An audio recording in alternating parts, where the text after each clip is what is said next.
How to install Facebook on iPhone. First, let's return back to the home screen. Then on the home screen, swipe across and go to the app library.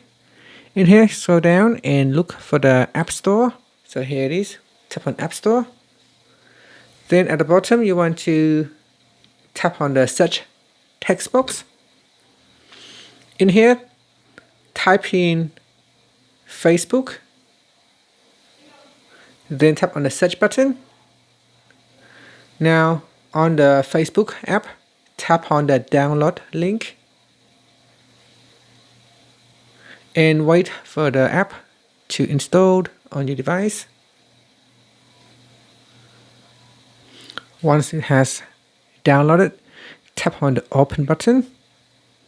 Okay, if you have signed in before, it will attempt to automatically sign you in.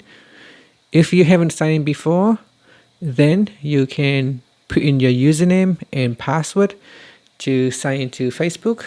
So tap on the allow button here, and that's it. So that's how you can install Facebook on the iPhone. Thank you for watching this video. If you find it helpful, please like and subscribe to my channel for more videos.